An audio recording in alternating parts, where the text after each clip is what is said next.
Presidente, gravação iniciada. Ok, doutor Walker, por favor, o senhor pode começar a gravação? Bom dia, senhores, dando início à sessão da segunda turma ordinária da terceira Câmara da terceira sessão, do dia 24/3/2001. Gostaria de registrar inicialmente a melhora do nosso conselheiro, que provavelmente, Zé Renato, que provavelmente vai estar na nossa próxima sessão com muita alegria. Bom dia, doutor Vinícius. Bom dia, presidente. Bom dia a todos. Bom dia, doutor Walker. Bom dia a todos.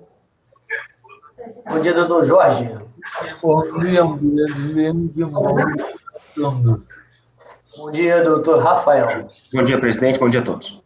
Bom dia, doutora Denise. Bom dia, presidente. Bom dia a todos.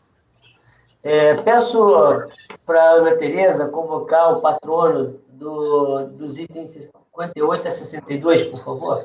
Ok, presidente, farei a convocação. Deixa eu abrir aqui. Itens 58 a 62 da pauta, por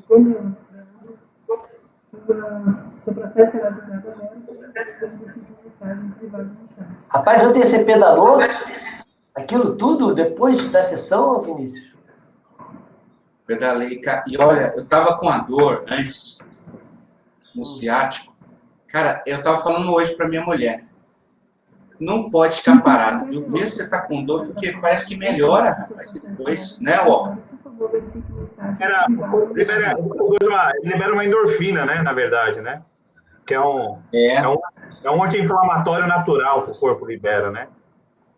Às vezes eu também tenho dor de negócio, eu pedalo, volto, cara. Não pode ficar parado, não. Ainda mais na nossa idade já.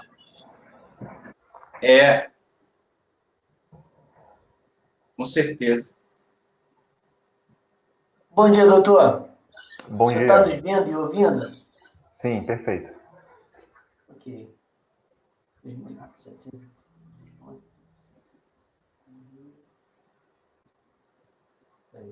Acho que eu estou com o errado.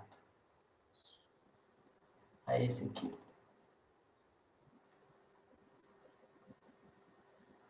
Peraí, só um minutinho. A gente vai começar a 60. É o 7. É que são vários iguais. É o 2011, 60. É o item 58 da pauta. Jorge, seus processos estão na pauta? Estão no arquivo? Não estou achando. Não está achando? Será que eu... Tá, eu vou olhar lá se eu... Eu achei que tivesse colocado sexta-feira. Vou olhar aqui, vou olhar. É o do Jorge, Gilson. Oi? É do Jorge? É o do Jorge que ele fala. Eu coloquei na base errada. É do Jorge esses itens ou é do presidente? É meu. Não, esses itens é do presidente. Esse é o meu. É o meu. Desculpa, eu pensei que era do Jorge, perdão. Não, tudo bem. Eu podia ter colocado na pasta errada também. Eu botei os meus, porque eu tenho um procedimento que eu não uso aquele que está lá, por mais que seja igual. Mas eu vou ajustando no meu aqui na minha pasta interna. Eu pensei que fosse do Jorge. Perdão, Jorge. Então vamos lá. Doutor, houve pedido de retirada de pauta dos itens 56 e 57 pela PGFN. Então, a gente vai estar julgando 58 a 62. Ok. A situação desses outros dois processos, nós só respondemos pelo item 57, que é o final 2011-33. O outro processo, que eu acredito que é do ano de 2019 ou do ano de 2015, ele é de responsabilidade de outro escritório. Não, tudo bem, não, mas eu só estou te explicando que a gente não vai julgar o 57. Sim. Tá? Então, vamos lá. Esses aqui, pelo que eu estou vendo, a maioria deles são bem parecidos. Então, vamos para o 50, para o final 2011-60, que é o primeiro da pauta, que é o que é o 58. Deixa eu fechar aqui. Vamos lá.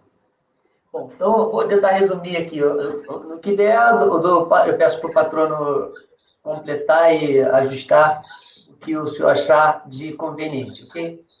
Aqui ele está falando de compensação de crédito de valores indevidos a maior de fevereiro de 2008, com débito do próprio contribuinte. Não foi homologado a compensação. A manifestação de conformidade foi alegado que foi providenciada a retificação do DCTF. O mero erro no preenchimento da DCTF ter se dado após o despacho decisório, já vista que a norma veda apenas a retificação do DECOM após o refis do decídio, omissa quanto à DCTF. Não pode ser levado a efeito para a constituição do crédito tributário. A DACOM também foi retificada, inclusive enviada antes do despacho decisório. Seu turno de jurisprudência administrativa, ele vai e cita a jurisprudência administrativa. Adicionalmente, protesta por todos os meios adquiridos, normalmente pela juntada de documentos e, se necessário, a realização de diligências. A quarta turma da DRJ Brasília julgou a manifestação improcedente nos termos do acordo citado, insatisfeita com a decisão de primeira instância, a recorrente depois de voluntário, repisou os mesmos argumentos apresentados na manifestação, ressaltando que seu indébito tributário foi consequência da inclusão de valores referentes às receitas de comissão sobre vendas nas bases de cálculo da contribuição. E aqui, eu acho que eu escrevi alguma coisa aqui a mais. Inclusão de valores referentes a receitas com vendas de mercadorias monofásicas. Também tem essa matéria, doutor? Aqui são todos na homologação de PERDICOM. Tá, eu vou dar uma olhada. Pode ter sobrado isso aqui. Só um minutinho, eu já vou passar a palavra para o senhor. Termina o recurso requerendo seu conhecimento e provimento para fins de reconhecer o crédito pleiteado e homologar integralmente a compensação declarada e o breve relatório. São 8h30, 9h30 de Brasília, e o senhor tem 15 minutos regimentais. Certo. Bom dia, presidente e demais jogadores. Presidente, como pela identidade dos casos, eu vou fazer uma manifestação já para todos eles, e todos aqui, eles tratam da matéria que busca a compensação de crédito, a homologação das PERDICOMs formalizadas nos autos. E esses casos, eles cuidam de recursos voluntários que foram interpostos contra acordos da DRJ de Brasília, que indeferiram os pedidos contidos nas manifestações de inconformidade e não homologaram os PERDICOMs correlacionados, e foram utilizados para quitar débitos de diversas naturezas. Isto sob a alegação de que os créditos utilizados eles seriam inexistentes porque já teriam sido utilizados para a quitação de outros débitos tributários. E essas conclusões, elas foram baseadas no preenchimento equivocado das DCTFs pelos originais dos períodos analisados. Os créditos sob discussão nos autos, eles são oriundos dos pagamentos indevidos ao maior de PIS não cumulativo nas competências de maio e agosto de 2008, e de COFINS não cumulativo nas competências de fevereiro, julho e agosto de 2008, isso distribuído em cada um dos partes. A recorrente, ela retificou os respectivos demonstrativos de apuração de contribuições sociais da DCTF, mas ela se esqueceu de promover, da mesma forma, a correção das DCTFs, o que foi realizado apenas em momento posterior.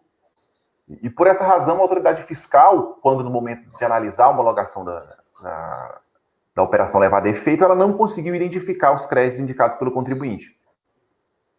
E no mérito, especificamente, é preciso insistir que não subsistem os fundamentos utilizados nas decisões que indeferiram os pedidos de homologação das compensações tributárias da contribuinte. Num primeiro momento, a contribuinte incorreu em equívoco quanto à apuração dos débitos do PIS não cumulativo e de COFINS não cumulativo das competências especificadas, e em seguida recolheu o DARF com valores a maior ou indevidos dessas contribuições, e também lançou os originais nas respectivas DCTFs. Após um procedimento de revisão interna dos critérios de apuração e cálculo das contribuições ao PIS e COFINS não cumulativos, a recorrente recompôs a base de cálculo imponível do referido tributo e concluiu que havia computado indevidamente na base de cálculo dessa contribuição a receita de vendas de mercadoria sujeita à incidência monofásica. Então, ao final desse procedimento de revisão, ela concluiu que não havia nenhum débito de contribuição ao PIS e a COFINS não cumulativos nas competências de subanálise e que os supostos débitos tributários que foram erroneamente declarados e pagos com base nas DCTFs originais transmitidas ao respectivo período são, de fato, inexistentes. Então, os créditos tributários que estão, ora sob discussão, e correspondem à diferença entre os valores apurados corretamente de PIS e COFINS não cumulativos das competências analisadas, que corresponde a 0, e os valores indevidamente recolhidos ao fisco em razão de erro na apuração tributária, é que faz surgir o crédito. Então, a diferença da apuração correta e o recolhido efetivamente no período é que se identifica o crédito. Inclusive, se destaca que a contribuinte ela retificou os demonstrativos de apuração das contribuições sociais do período analisado, mas, mais uma vez destacando, ela se equivocou e esqueceu de retificar as ECTFs dos mesmos períodos. E isso dificultou a identificação dos créditos pela fiscalização, mas não afasta a existência, a disponibilidade e a suficiência do crédito para compensar, para fazer a compensação tributária pretendida. Finalmente, considerando essas provas que subsidiam esses processos todos e comprovam que os créditos tributários são efetivamente, como dito, são existentes, válidos e suficientes, a contribuinte insiste no pedido de provimento de recursos voluntários interpostos para reformar as decisões recorridas e homologar as compensações realizadas via perda-de-compra. Subsidiariamente, se vossas senhorias entenderem assim necessário, se pede que os julgamentos sejam convertidos em diligência para que se faça uma rigorosa análise do acervo probatório dos autos quanto à existência, suficiência e disponibilidade dos créditos invocados, especialmente dos documentos comprobatórios dos erros indicados pela contribuinte em todas as suas manifestações nos autos, que comprovam o recolhimento a maior indevido de PIS e COFINS não cumulativo nas competências identificadas. Muito obrigado, senhores. Agradeço ao patrono e começo de cara elucidando aquela frase que estava solta ali no meu relatório, que as frases que estavam soltas eram o seguinte, o que ele alega? Que o débito tributário foi consequência da inclusão de valores referentes às receitas de produção de vendas nas bases de cálculo de contribuições, por serem sujeitos à incidência monofásica. Então, ele está falando o seguinte, olha, eu tenho essa aqui na incidência monofásica e eu incluí essas receitas na base de cálculo. Aí, na hora que eu incluí, eu recolhi um valor a maior. Acabei recolhendo o valor maior. Essa é a base do pedido dele. Tá? Ficou solta a frase ali, na hora que eu fiz o relatório, e como eles realmente são relativamente parecidos, eu repliquei. Eu só estou explicando o que era aquela incidência de monofásica. Agora vou ao voto. Senhores, nesses casos aqui, o que aconteceu? A DRJ entendeu que não tinha provas suficientes. Convém mencionar que a recorrente à sua manifestação de conformidade identificou a origem dos créditos pretendidos, seja por intermédio de argumentação, como pela apresentação de planilhas e balancetes. E aí eu vou ser bem direto para a gente não perder muito tempo. Eu estou convertendo em diligência o processo, porque, na minha visão, houve a dialeticidade sobre o tema e houve a apresentação de provas mínimas na manifestação, bem como no recurso voluntário. Então, eu estou convertendo em diligência para que a unidade de origem avalie a autenticidade do documento, os autos da interposição da manifestação e no recurso voluntário, analise a existência do débito tributário e se existe, caso exista, se foi utilizado em outro pedido de instituição de compensação. Depois ele devolve para a gente. Então, eu estou convertendo em diligência os processos, quase todos os processos, menos um, que é... Mas vamos fazer o seguinte, vamos a todos que a gente está convertendo, depois a gente vai, porque eu não estou convertendo. 2015, 18. 2015, 18. 2015, 18 é o 63. A gente faz o 63 daqui a pouquinho. Então, senhores, a minha proposta é a conversão de diligência para análise das alegações e documentos acostados aos autos. Passo a palavra ao doutor Vinícius. Presidente, o único que não está sendo convertido a 2015 e 18... Não vamos falar nisso agora. Vamos primeiro fazer o que a gente está convertendo. Sim, é porque, como havia esclarecido no início, o nosso escritório só atua nos casos de 2011. 2015 é outro escritório. Então, em tese, o julgamento, se fosse em conjunto, tá bom. teria essa ressalva. Desculpa. Eu pensei que tivesse dentro do teu grupo aqui, mas já vi que não tá. Então, tá bom. Doutor Vinícius. Com o relator. Doutor Walker Araújo. O relator. Consegui convencer o Walker a fazer diligência? Pô, agora eu fiquei feliz. Nunca tinha conseguido. Doutor Jorge. Com o relator. Doutor Rafael. Senhor presidente. Então... Com o relator, presidente. Esqueci. Doutora Denise. Com o relator. Oi, de novo, doutora Denise. O que está vendo comigo, cara? Peço desculpas de novo, doutora Denise. É que eu estou tendo que olhar minha lista aqui, pulando um, acabo... Pulando dois, na verdade, né? Vou fazer uma nova lista aqui que fica mais fácil. Então, dos itens 58 aos itens 62, eles são iguais, têm os mesmos elementos de prova, tudo também apresentado em manifestação de conformidade e no recurso voluntário, e eu estou convertendo todos em diligência. Alguém discorda de algum deles? Então, todos foram convertidos em diligência. Alguma dúvida, doutor? Não estou esclarecido. Muito obrigado, senhor. Eu agradeço a sua presença e tenha um bom dia, doutor. Bom dia. Bom dia. Bom, agora indo ao item 66, o que acontece com esse item 66? Esse 63. item 66... Oi? 63. 63, isso. No item 66, eu vou direto ao voto. A pedra angular posta nos autos se definir sobre a obrigatoriedade de apresentação de formulários de pedido de restituição previsto na legislação tributária para requerer o indébito tributário. Analisando as razões de recurso voluntário, fica evidente que a recorrente reproduziu. Tá, então vamos ver aqui no voto, que vamos ver primeiro, eu acho que vai ficar mais bonito aqui, vai ficar mais fácil ir pelo relatório primeiro.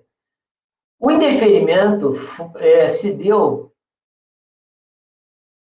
ele fez um requerimento de folhas tal, folhas 3 a 20 para pedir a restituição. A decisão utilizou o artigo 41, parágrafo 1º da 1300, de 2020, falando que não foi observado os requisitos estabelecidos na legislação. Ou seja, ele fez um pedido de restituição em papel. Em papel, eu digo, uma petição. Ele não apresentou um pedido de restituição. E aí ele fala que...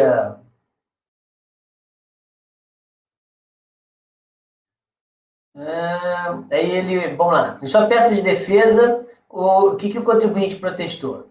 Ora, é evidente que a forma prescrita foi seguida na formulação do pedido, senão sequer haveria conhecimento do pedido pela autoridade tributária. O crédito pode ser líquido e certo, foi devidamente informado por ocasião do pedido de reconhecimento do crédito e consequente compensação, haja vista constar no bojo do processo administrativo recorrido. Não pode a autoridade tributária imputar ao contribuinte ônus de sua ineficácia, vez que a decisão era combatida está derivada de insegurança e falta de fundamentação. O crédito foi devidamente constituído, não prescrito, e foram informados adequadamente à Receita Federal, não havendo nenhum equívoco em seu envio. A DRJ, a 7ª turma da DRJ, Brasília julgou improcedente, falando que é obrigada a proceder a observar a forma prescrita. E aí aqui ele reforça os mesmos argumentos. Ele fala que, uma vez informado o pedido de restituição, tanto faz qual é a forma prescrita. Ele informou, ponto. Então ele tem o direito. E aqui está se explicando que o documento, a formalidade, ela é importante para fins de análise do direito creditório. Estou tentando resumir o que a DRJ, para não perder muito tempo.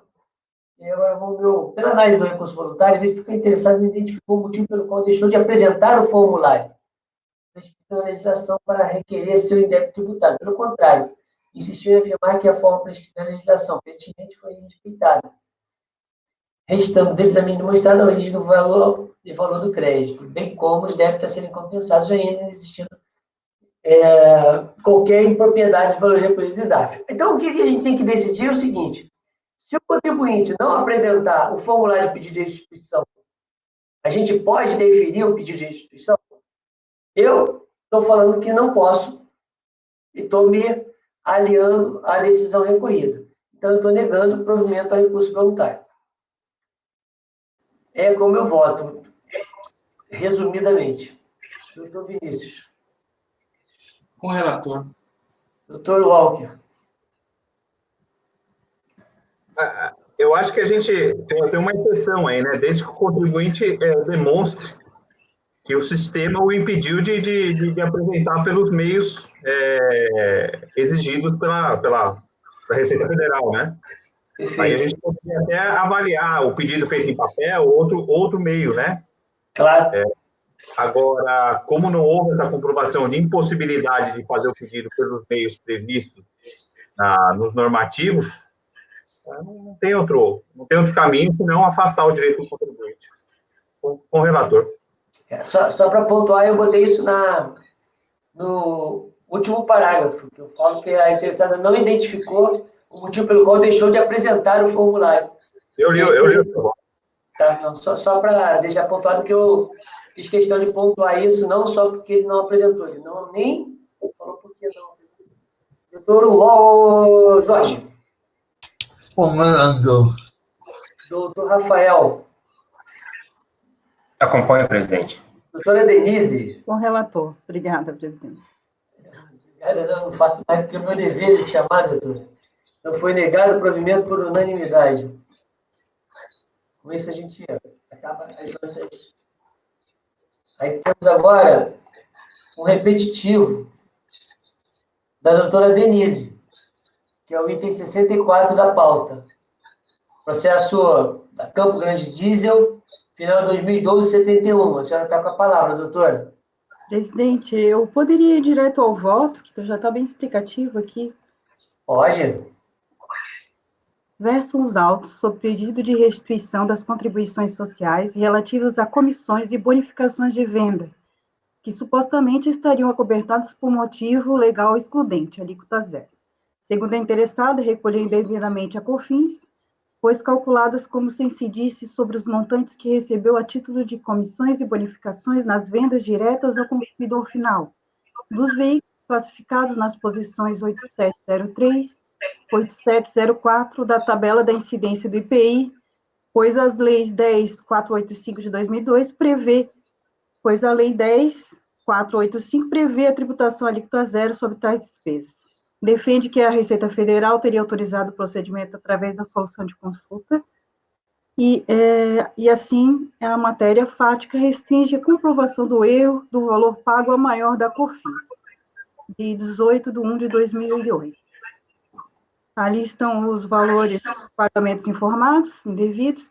Este e outros pedidos com o mesmo teor foram submetidos ao denominado tratamento manual, tendo a autoridade fiscal responsável intimado a requerente a apresentar documentos e informações, inclusive complementares após a manifestação de inconformidade.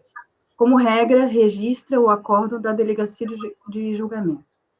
No curso do procedimento fiscal, o fisco, através da intimação Olhastais, solicitou demonstrativo de vendas e demais receitas com a suspensão e isenção alíquota zero ou não incidência das contribuições dos períodos, bem como outros documentos que comprovem a existência dos direitos creditórios utilizados nas respectivas declarações de compensação.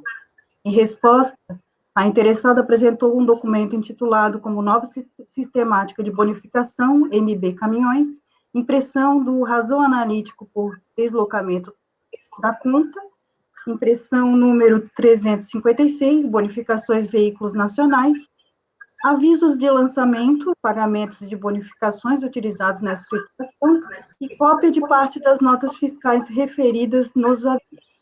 Após ter sido reintimada a informar a natureza e origem dos valores recebidos a título de comissões e bonificações, diante da conclusão da autoridade fiscal de que os documentos apresentados anteriormente não demonstravam a existência do direito creditório, já que todas as operações cujas notas fiscais foram apresentadas estavam sujeitas à tributação. Na oportunidade, a empresa entregou arquivos magnéticos contendo relação de venda dos anos de 2004 a 2008 e 2010, razões dos anos 2004 a 2007 e demonstrativos de apuração PIS, PASEP e COFINS dos anos 2007 a 2010. Na informação fiscal 07/2014, a autoridade tece várias considerações em torno da documentação apresentada pela empresa, aduzindo que as mesmas não permitem identificar com clareza o valor exato das comissões que seriam contempladas com alíquota zero, assim que a descrição dos produtos vendidos igualmente deixa a desejar, do ponto de vista da clareza, de modo que não foi possível verificar o crédito pretendido. Aqui eu transcrevi o despacho. Ao apreciar a manifestação de inconformidade, o colegial ACOR decidiu pela manutenção do despacho decisório, pelo fato de a contribuinte não ter demonstrado a existência do direito creditório, apesar de ter sido intimada a manifestar sob o parecer exerado pela autoridade fiscal revisora. Sustenta o julgador, em síntese, que não se discute a interpretação da legislação relativa à alíquota zero das contribuições, mas a falta da comprovação do direito por parte da empresa contribuinte por erros e omissões na emissão e escrituração dos documentos fiscais. A tese central do recurso é que a DCTF e da COM retificadora não foram apresentadas em face da instauração do processo administrativo fiscal, que bloqueou qualquer iniciativa nesse sentido. Alega, por outro lado, entregou à autoridade fiscal todos os documentos solicitados, os quais evidenciam que as comissões percebidas estariam acobertadas pelo benefício fiscal invocado, demonstrando o pagamento indevido. Em suma, o recurso envolve questões sobre a auditoria efetuada pelo auditor no denominado exame manual do pedido de restituição. Na sua informação, aquela autoridade fez um detalhado exame dos documentos apresentados e concluiu que os documentos apresentados a seu pedido não foram suficientes para determinar se o direito creditório é precedente ou não, inclusive com questionamentos sobre a forma e escrituração, emissão dos documentos fiscais, conforme trecho acima assinalado da referida manifestação. A contribuinte foi intimada a se manifestar sobre o resultado das diligências fiscais e nada disse, conforme ressaltado no acordo da delegacia de julgamento. Assim sendo, o recurso envolve esse colegiado que se debruce sobre documentos apresentados e faça uma nova auditoria, confirmando ou não a promovida pelo auditor fiscal a incumbência que é atribuída ao postulante da restituição. Primeiramente, entendo que a recorrente não se desincumbiu do ônus de provar seu direito creditório.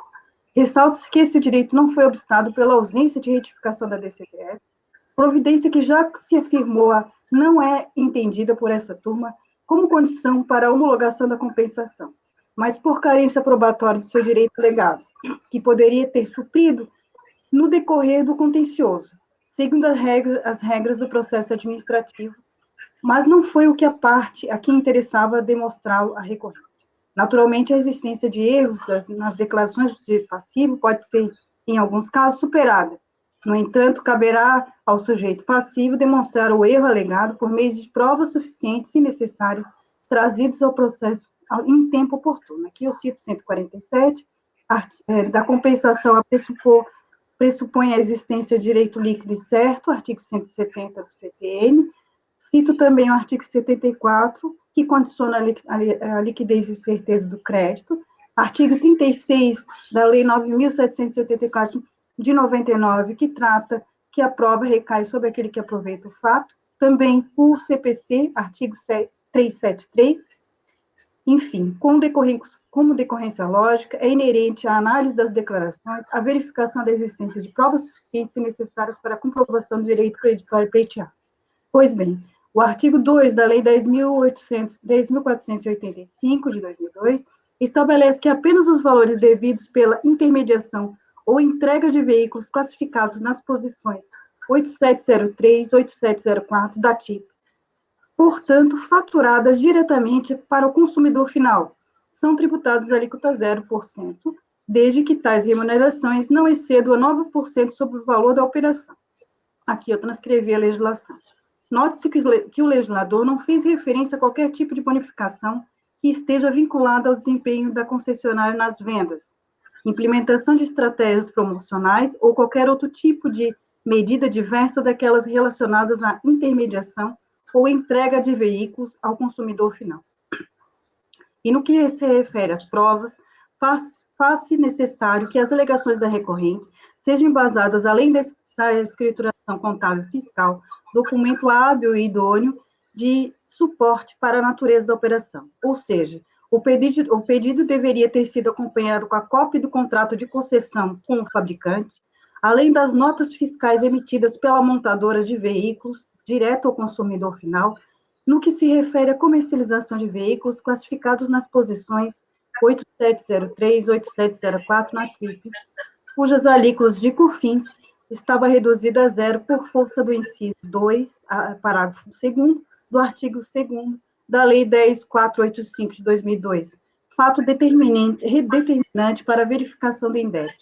A fiscalização, no entanto, analisou as notas fiscais apresentadas e constatou que as mercadorias comercializadas estavam enquadradas em código NICM, não aparadas pelo disposto da lei. Fato este que foi tão somente objeto de contestação abstrata e com a devida vênia desconexa do real objetivo da informação fiscal, sem qualquer prova sobre o direito pleiteado.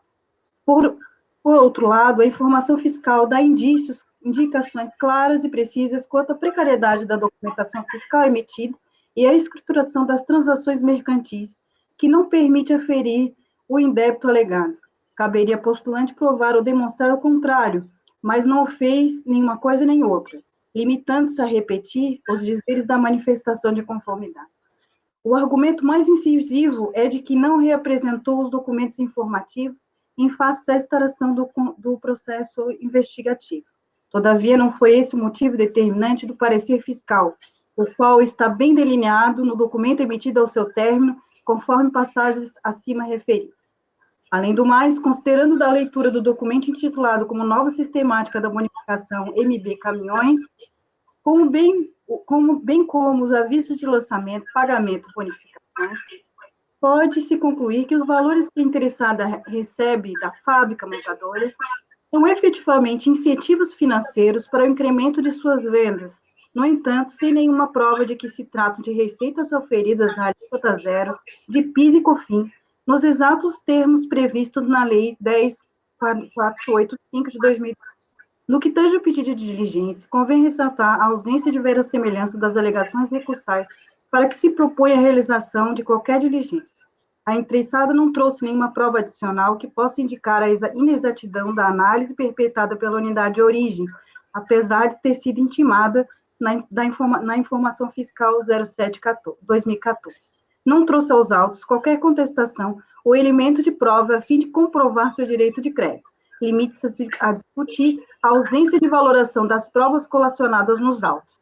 Tal documentação já foi analisada mais de uma vez, ao contrário do que afirma a recorrente, sendo verificada a necessidade de apresentação de novos documentos comprobatórios, até mesmo para assegurar à autoridade fazendária a correção das informações constantes nos documentos apresentados. Por tais razões, entendo como desnecessário e descabido o pedido de diligência, tendo em vista que a recorrente deveria, e teve várias oportunidades para isso, ter reunido provas suficientes à comprovação de suas alegações. Destarte, não tendo plenamente comprovada pela recorrente a liquidez e certeza do crédito pleiteado, de acordo com toda a disciplina jurídica supramencionada, não há reparos a serem feitos quanto ao acordo recorrido.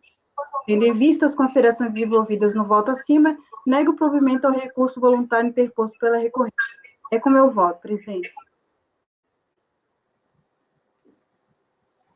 Ok, doutora.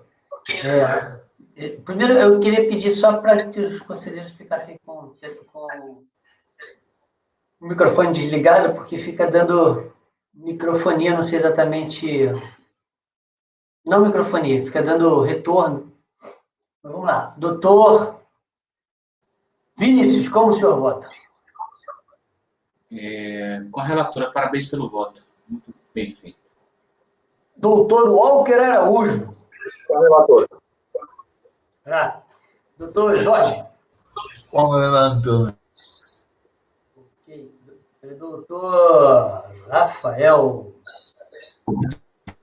Com o relator, presidente. Rafael, você brecou. Mexe a cabeça aí. Não brecou, não. Com a relatora, eu vou fazer uma reiniciada aqui rápida, que ele... Tá. Eu também voto com a relatora, quero parabenizar pelo voto. Iniciei. Então, negado o provimento por unanimidade. Agora eu vou te falar o seguinte, esse vai ser o tipo do voto, você vai ter que dar uma adequada para o pessoal não te encher o saco. É só as folhas, né? Indicação de folha. Tira a folha, tira essas citações. Agora, por exemplo, eu vi ali no início do voto, lá no início do voto, você, aqui, ó, dados do pagamento, por exemplo. Tem uma imagem do dado do pagamento. Sim. Se você entender que esse dado do pagamento é fundamental para Não é, presidente. Desenvolvimento do teu voto, eu não vou pedir nunca que te... Na verdade, eu nunca vou pedir nada. Eu só estou tentando evitar que fiquem devolvendo isso para vocês ajustarem toda hora, que é trabalho a mais para a gente, né? Toda hora devolvendo... O que puder fazer para facilitar, para melhorar, para otimizar o serviço, é melhor. Eu anotei que esse workshop, assim, acaba sendo ótimo, porque a gente otimiza e acerta logo. Eu não sei quanto a vocês, mas eu tenho uma raiva quando eu recebo de volta os negócios lá do CEPOS para poder ajustar, ainda mais quando é assim. Teve uns que eu escrevi assim, antigamente, bom, vou declarar aqui, agora o membro do colegiado, unanimidade de voto, se negar provimento ao processo, e esse resultado eu estou copiando para os itens 65 a 71. Então, antigamente o PGD, se você não criasse uma linhazinha após o período de apuração, ele falava que tinha como é que se fala? Um período em branco, um parágrafo em branco, e não deixava você rodar. Então, qual foi o que inventaram isso? Lá na época da RJ ainda, escrevia assim, emenda 2 pontos, e passava para a emenda. E aí você resolvia esse problema. Era algum problema no próprio PGD. Eu trouxe isso, então meus acordos tinham tudo isso. Rapaz, me devolveram todos para eu tirar a emenda 2 pontos. Só para acredita? Aí eu tive que tirar a emenda dos pontos de todos os meus votos, porque não constava no manual. Eu não sei o quanto vocês ficam irritados com isso. Eu fico. Vamos lá, senhores, vamos continuar então. Agora temos um retorno. Um retorno, deixa eu tirar isso aqui. Que é da Graziotin, do Jorge. É o item 54 da pauta. Vamos ver o que aconteceu com ele. O Vinícius pediu vistas. Tá. Então, pelo que eu entendi aqui, o relator acolheu os embargos e o Vinícius pediu vistas. Ô, Jorge, você quer fazer um breve esclarecimento, ou embargos do Vinícius, ou a vista do Vinícius já pode elucidar, porque eu particularmente não me lembro nem qual é o assunto. Eu acho que o Vinícius pode elucidar. Então tá bom, Vinícius, passaram para você a bola. Isso, ok. Ô, Rafael, você pode desligar o seu microfone, Jorge, também? Depois a gente volta. Eu também vou desligar o meu.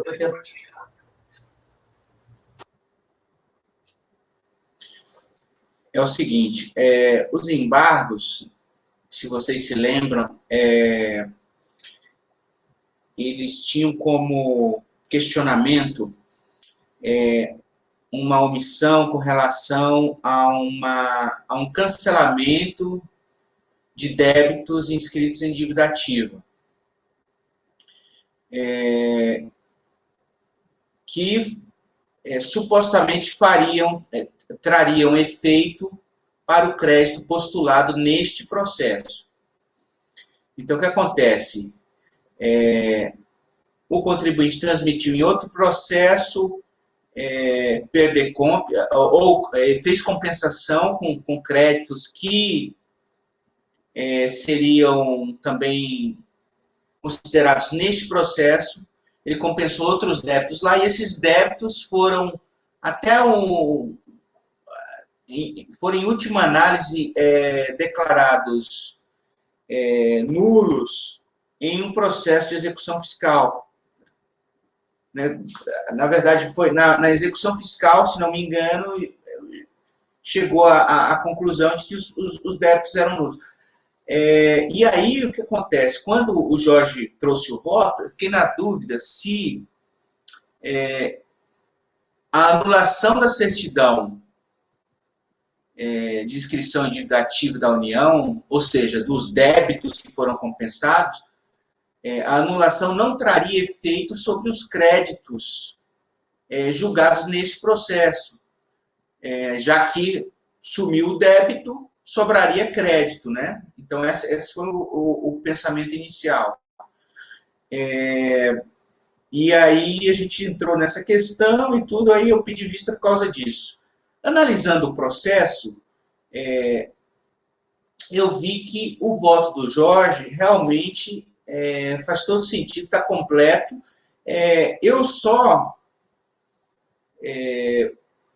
sugeriria, de repente, ao Jorge, e aí eu vou explicar por quê, citar no texto dele, no voto aí, a informação fiscal, porque é o seguinte, o processo foi baixado em diligência pela TRJ lá atrás, para exatamente analisar os efeitos da nulidade da certidão em dívida ativa. Aí, o que acontece? Elaboraram um parecer fiscal, e eu acho que o parecer está explicando bonitinho isso aí, porque na explicação do Jorge não fica absolutamente claro se a anulação... fica claro que a anulação da certidão não vai influenciar nos créditos desse processo, mas não explica o porquê exatamente. E nesse parecer fiscal, explica direitinho. É um parecer que está as folhas 1383 a 1386. O que acontece aí? O auditor foi analisar os reflexos da da nulidade da CDA sobre os créditos deste processo. E aí ele explica direitinho por que não tem efeito nenhum. O que acontece? A CDA, qual era o objeto dela? Pegar o excedente do débito que não foi compensado com os créditos. Então, pegou o excedente do débito lá no outro processo, ou lá na DCTF, eu acho que foi informado em DCTF. Então, por exemplo, o contribuinte informou crédito de 100, o débito era de 120, o crédito foi todo consumido para quitar os 100. Aí, o que acontece? Os 20 que ficou faltando, eles mandaram para a inscrição em dívida ativa e isso foi cobrado, ajuizaram, se não me falha a memória, processo de execução, e aí, no final das contas, essa CDA de 20 foi anulada. Certo? De 20 foi anulada. Ou seja, o débito foi anulado, não significa que sobrou crédito. Porque o crédito foi lá compensado inteiramente com o débito de 100. Então, assim, não existe efeito no cancelamento da CDA sobre o crédito deste processo. Só sobre o débito que poderia ter sido cancelado. Poderia ter sido cobrado, aliás. É isso? Isso, que poderia ter sido cobrado. Exatamente, esse é o raciocínio. Então, assim, na informação fiscal, que eu acho que é o que a DRJ usa, obviamente é o que a DRJ usa, porque é ela que pediu para baixar em diligência, essa informação fiscal traz de forma clara o porquê de que o cancelamento da CDA não teria efeito sobre o presente processo. Então, eu voto com o relator e só faço esse parêntese aí, se o Jorge puder colocar isso no voto dele, para ficar claro a razão de não fazer efeito o cancelamento da CDA neste voto, neste processo. Eu vou colocar assim. Obrigado, Vinícius. Ok, então, como o senhor vota, então, Vinícius? Com o relator. Com o relator. Ok, doutor Walker Araújo. Com o relator. Ok, doutor Rafael. Com o relator, presidente. Denise. Com o relator, presidente. Também voto com o relator. Então, após os membros colegiais, unanimidade de votos, sem acolher os embargos de declaração para sanar a omissão, sem, contudo, imprimirem efeitos infringentes nos termos do voto do relator. Ok? Ô Jorge, se você pegar esse relatório do item 9 ao 13, tá perfeito, já explica tudo. Item 9 ao 13 desse relatório aí. E aí, Jorge? Obrigado, Vinícius. Muito obrigado. Eu vou fazer isso. Ok, valeu.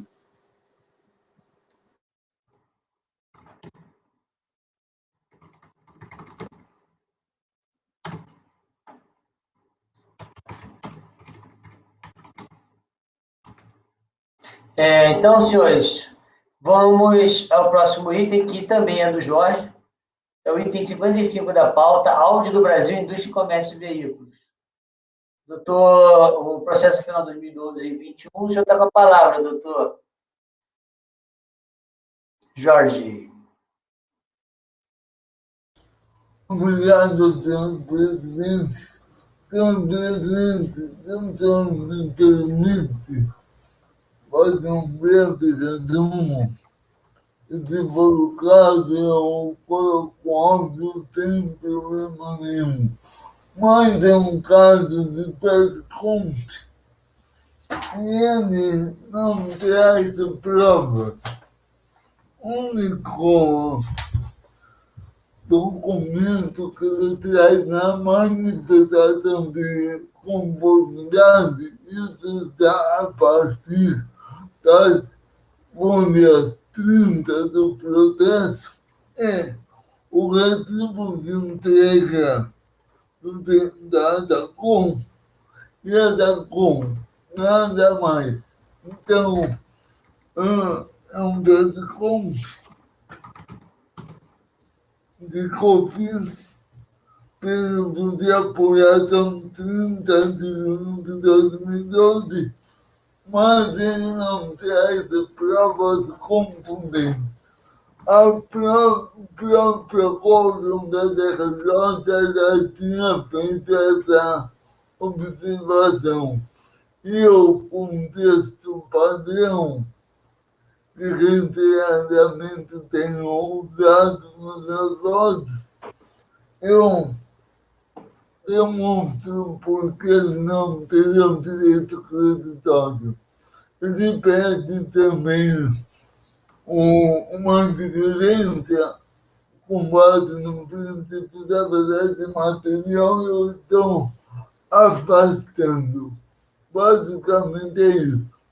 Se o senhor quiser, eu leio o voto. Tá, então o senhor está negando provimento por literalmente falta de prova. Correto. Ok, passa a palavra ao doutor Vinícius.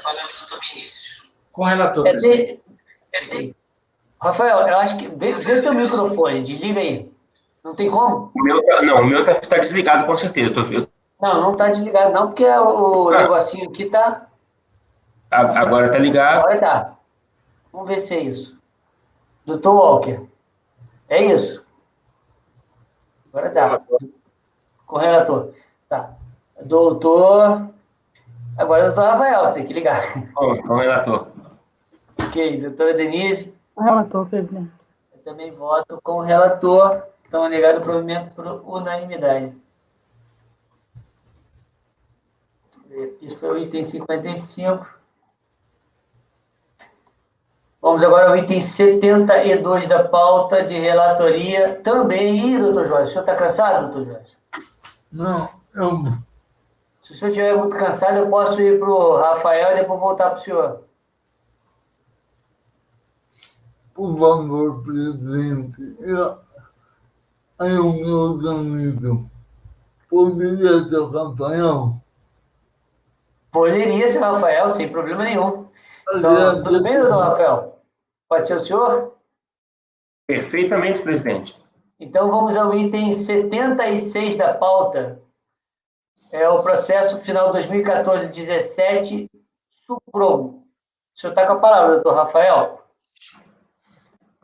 Perfeito. Presidente, o processo Sucromo, que eu estou abrindo aqui, ele é relativamente simples, porque a DRJ entendeu que o contribuinte não teria estabelecido a dialeticidade na manifestação de conformidade e o contribuinte não combateu esse argumento no recurso voluntário. Como eu não estava preparado para ele agora, estou abrindo ele aqui, mas, em síntese, é essa questão.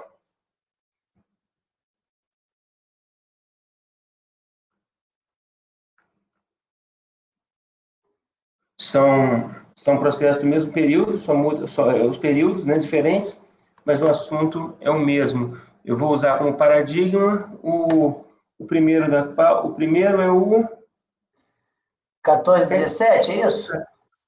14-17, pode ser qualquer um, são todos idênticos. Não, o primeiro é 14-17. Então pronto, 14-17. Só para conferir os dados. Exatamente. A decisão atacada deixou de conhecer a manifestação de conformidade por entender que nela a recorrente não havia estabelecido a dialeticidade em relação ao seu inconformismo, limitando-se a apontar inconstitucionalidades e ilegalidades na sistemática do despacho eletrônico, da utilização da taxa Selic e das multas. E aí eu transcrevo o nosso conceito de dialeticidade, que eu peço emprestado pelo presidente. Também é relevante pontuar que o recurso voluntário deve atacar o acordo proferido pela DRJ e não reiterar os argumentos na manifestação de conformidade. O acordo em questão não conheceu a manifestação, pelo fato de que ela não teria atacado o despacho decisório, razão pela qual a matéria jurídica logicamente possível do recurso voluntário seria no sentido de que tal ataque teria ocorrido, ou seja, de que a contribuinte havia apontado os motivos de sua inconformidade com o despacho decisório. Todavia, no recurso voluntário, a recorrente limitou-se a tecer os mesmos argumentos utilizados na manifestação de conformidade, todos em relação a, sinteticamente, verdade material, inconstitucionalidade da multa, aplicabilidade da Selic e limitação dos juros de mora. Apesar da recorrente afirmar que a decisão é nula, entre aspas, não pode a hora recorrente conformar-se com tal decisão claramente nula e contraditória em seus termos, a recorrente não apontou qual teria sido a nulidade da decisão, limitando-se a repetir os argumentos utilizados na manifestação de conformidade, deixando de recorrer do dispositivo da decisão, qual seja a falta de dialeticidade. Por esses motivos, voto por não conhecer do recurso voluntário. Então, o que você está falando é que a decisão simplesmente passou ao largo dos motivos determinantes que levaram a DRJ a indeferir o recurso voluntário passou ao largo. Exato, o recurso voluntário passou ao largo dos argumentos. Dos argumentos da DRJ, é isso? Exato. Repetiu os argumentos da manifestação. Ok. Vou passar a palavra ao doutor Vinícius. Com o relator. Doutor Walker Araújo. O relator. Essa cara do Dr. Walker me deixou preocupado. O que foi, Dr. Walker? O senhor não... Não. Algo aí? Tranquilo?